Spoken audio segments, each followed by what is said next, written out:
ating Solicitor General, si Solgen Darlene Berberabe. Solgen, good morning po sa inyo. Si Orly Trinidad po ito sa Radyo na TV ba. Good morning po, ma'am.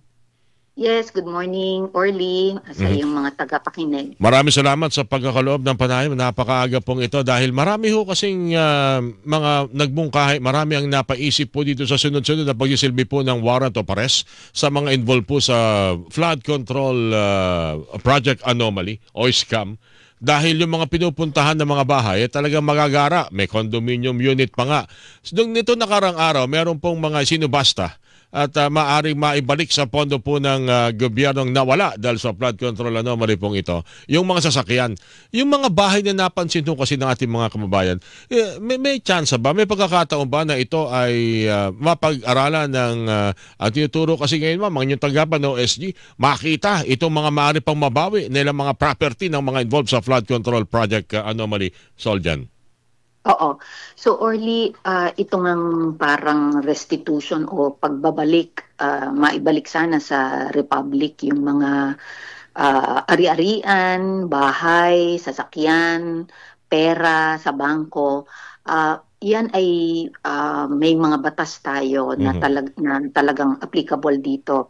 Nabanggit na rin ito ni Ombudsman Remulla, yung Republic Act na number 1379 na kung titingnan natin ang batas na ito ay 1955 ang batas na ito na ipasa sa Pilipinas. Pero hanggang ngayon ay buhay. Ito ay yung declaring forfeiture in favor of the state any property pagka nakita or na ipakita na it is unlawfully acquired by any public officer or employee na mas mataas kaysa sa sweldo niya bilang public officer. So ito yung nabanggit ni Ombudsman Remulla na magpapa-lifestyle check din siya sa mga public officers. At pagka may nakitang parang tila baga madaming bahay sa mga magagandang subdivision or maraming kotse, ang pamilya, ay yun ay pwedeng gamitin itong batas na ito at yung property ay magkakaroon ng presumption o pagpapalagay ng korte na ito ay unlawfully acquired. Ang nakalagay sa batas na ito, Solicitor General ang magfa-file ng complaint.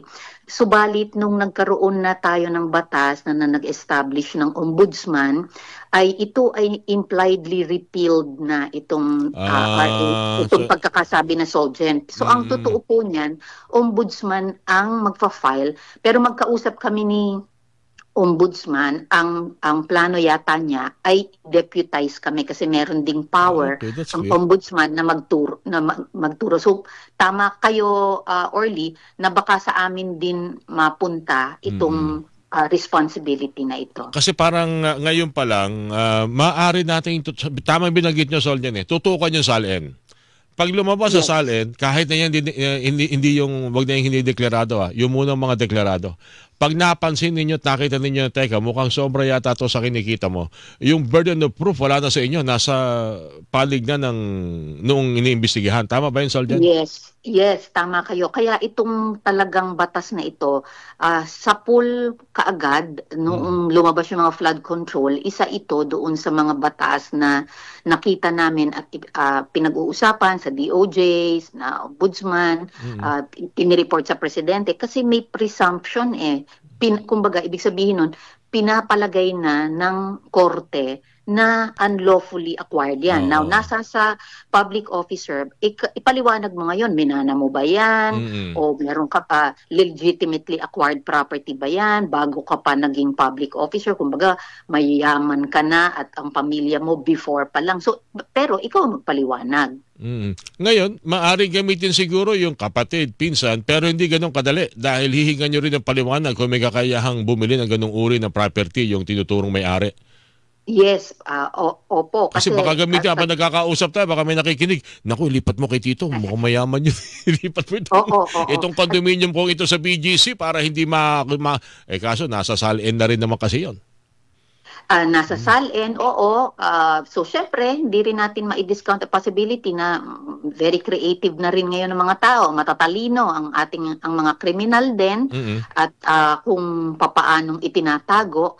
So nasa kaya sabi rin magandang tool yung lifestyle check, mag-report ang taong bayan, yung mga kapitbahay dyan.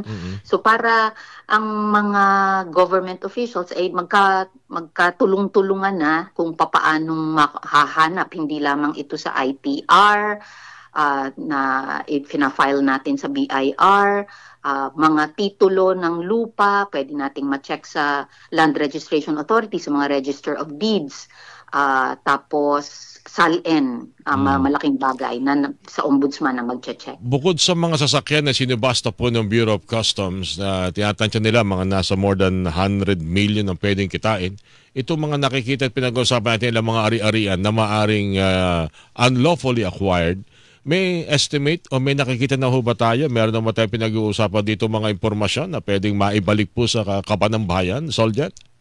Opo. So sa ngayon, ang puro di po ba naririnig natin sa mga bali-balita itong mga insertions daw kamo o kickback, ito yung mga nasa flood control projects, tapos 15% to 25%. So magkakaroon ka lamang ng estimate. Pero bigyan ko lang kayo, Orly, ng ito mismo.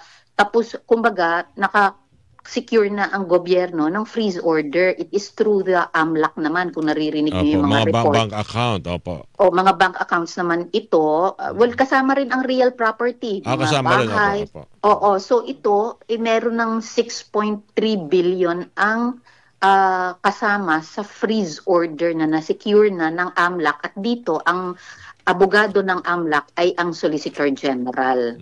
So, at ito po ay sana ay tataas pa. Kami ay closely coordinating with the other government agencies again para sunod-sunod ito. 7th freeze order, pero ang nakalag sa aking opisina ay 16 ang total na nag-a-apply tayo ng freeze order. So sana ito ay tumaas pa. So billion ito, Orly, billion. Actually, ito nung naging paksa namin ito nung nakaraang linggo dito rin sa programang ito. May mga napaabot na ng mga impormasyon. Yung iba ho'y kumukuha ng mga golf share properties sa mga exclusive subdivisions.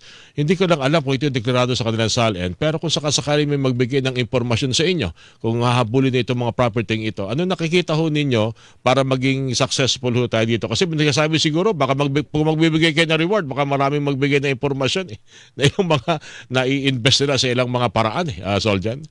Opo, ang DOJ ho kahapon nag-announce din na meron silang parang reward nga na ibibigay para total yan siguro yung mga gamit din ng mga confidential funds na naiibigay sa ibang opisina na may ganyang mandato, ay maganda nga siguro para mas may incentive at talagang magkaroon ng mas matinding dahilan pa na makapagdagdag ng impormasyon para sa atin. Kasi kung ang ituturong asset na babawin ng gobyerno ay nasa 2-5 milyon at kung may 10% at 15% na pabuya, hindi naman siguro lugi ang gobyerno doon. Malaki pa rin po makukuha natin. Opo, basta't maibalik. In fact, nag-announce din ang DPWH na magkakaroon sila ng talaga, imo-monitor nila kung gaano, parang ang tawag yata nila, balik yaman fund. Talagang imo-monitor nila how much ang makukuha, pabalik at nang mapakinabangan ng mga tao. Okay, last question, Soljan. Alam natin, abala ngayon sa pagsasampa ng kaso at maaring kayo mismo at inyong tanggapan kasama ho ng ombudsman sa magiging abala sa pagsasampa ng kaso. Kaya natin makikita at mababalitaan na meron na siguro. Kailangan ba ng task force na bumuo ito? Yung sabi niyong task force, balik yaman, mga ganyan. Kayo mismo, may sapat kayong mga tauhan para maisakatuparan itong pagbawi ng mga ninakaw mula sa kabanang bayan. Tama po. Sa opisina namin, gumagawa po kami ng mga task force. So meron din ako na task force din ng restitution.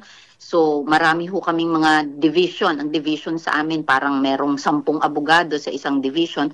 So nagse-set up po talaga kami para medyo centralize at focus yung efforts. Nakatuto kami dito, madalas po ang pagpapatawag ng meeting ng ICI din, ng DPWH. Talaga hong may alam ng bawat agency na involved dito na may maipakitang resulta at araw-araw hindi nagpapahinga. Talagang dire-diretso ang pag-file ng kaso.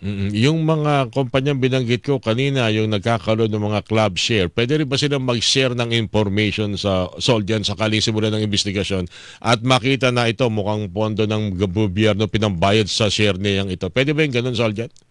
Pwede po, siyempre ang magiging konsiderasyon lang nila, halimbawa meron silang data privacy o confidentiality doon sa mga miyembro nila. Kaya maigi minsan siguro kung may mga anonymous dyan na tip, baka yun din ang makatulong o kaya mga white paper, ibig sabihin hindi mo ilalagay kung kanino galing, kanino yung address, so anonymous information siya. Soljan, maraming salamat sa mga impormasyong ito at sa darating na mga araw, malamang mas magiging abala tayo sa pagtukoy dahil sa pagkatapos sa pagkasampa ng kaso sa mga involved sa numalang ito, paghabol sa pera ng bayan naman ang ating tupagin. Soljan, maraming salamat po sa inyo, Ma'am Darlene Berberabe. Thank you po sa inyo. Thank you rin po. Si Soljan, Solicitor General Darlene Berberabe, mga kapuso, ang inyo pong napakinggan. Pera manong hilingan, walang pinoprotektahan.